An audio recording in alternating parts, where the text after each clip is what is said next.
ओम साई राम, हर हर महादेव। आज का रात्रि संदेश।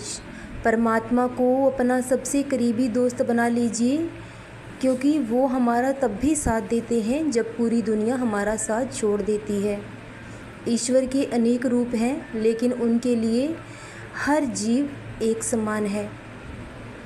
जो सर्वशक्तिमान परमपिता परमेश्वर हैं, वो इस सृष्टि के मूल आधार हैं। हर जीव आत्मा के पिता हैं, क्योंकि जिस परमात्मा की तलाश हम बाहर करते हैं वो कहीं बाहर नहीं, हमारे मन के भीतर है। और परमात्मा हमारा साथ तब भी देते हैं जब कोई हमारा साथ नहीं देता, क्योंकि वो इस सृष्टि के कण कण में निवास करते हैं। जब हम ईश्वर का नाम जपते हैं, उनका ध्यान करते हैं, तो हमारे जीवन की दुख और परेशानियां ख़त्म होने लगती हैं। हमारा मन ही हमारे दुखों का कारण बनता है। जब तक हम अपने मन को नियंत्रित नहीं कर लेते, उसे अपने वश में नहीं कर लेते, तो हमारे लिए इस दुनिया में सुख कहीं भी नहीं हो सकता। लेकिन जिस दिन हम अपनी इच्छाओं का त्याग कर देंगे, अपनी आकांक्षाओं को अपने वश में कर लेंगे, उस दिन आपके जीवन के सारे दुख समाप्त हो जाएंगे। परमात्मा हमें दुख देता है, परेशानी देता है, लेकिन उसका हल भी उसके साथ ही देता है। ईश्वर खुद हमारी परेशानियों का हल कभी नहीं करते, वो हमें रास्ता दिखाते हैं, शक्ति देते हैं। अगर वो हमारी हर परेशानी का हल कर देंगे, तो हम उस परेशानी के आने का कारण और उसको सहन करने के अनुभव से वंचित रह जाएंगे। ईश्वर हमें इतना मजबूत और सशक्त बनाना चाहते हैं कि आपको दुनिया की कोई ताकत कभी तोड़ ना पाए। इसलिए हमारी सोच का अंतर होता है। परेशानियां और दुख हमें मजबूत बनाने के लिए आते हैं, ना कि कमज़ोर बनाने के लिए।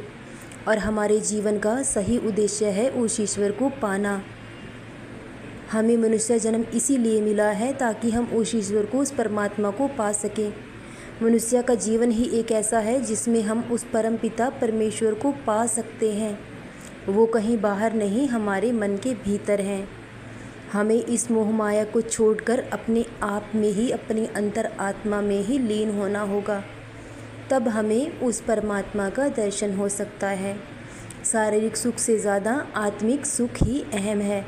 जिस दिन हमें आत्मिक सुख का अनुभव होगा, उस दिन हमें दुनिया के सारे सुख फीके लगने लगेंगे, क्योंकि आत्मा का सुख उसकी कोई समानता नहीं है। उसके बराबर दुनिया में कोई सुख नहीं है। हम धीरे धीरे अभ्यास करने से हमें अपने जीवन में ध्यान अवश्य करना चाहिए, क्योंकि ध्यान ही एक ऐसी साधना है जिससे हम उस ईश्वर को पा सकते हैं। मन को वश में करना कोई सहज कार्य नहीं है, लेकिन धीरे धीरे समझाने से, धीरे धीरे उसे सही गलत का अंतर बताने से एक दिन मन हमारे वश में ज़रूर हो जाता है। और जिस दिन आपका मन आपके वश में हो गया, आपके सारे दुख, सारी परेशानियां ख़त्म हो जाएंगी। उस ईश्वर का ध्यान करें, उनका नाम जपें और अपने जीवन का उद्धार करें। इस जन्म मृत्यु के चक्र से सदा सदा के लिए मुक्त हो जाएं। सदा खुश रहें, सदा जपते रहें।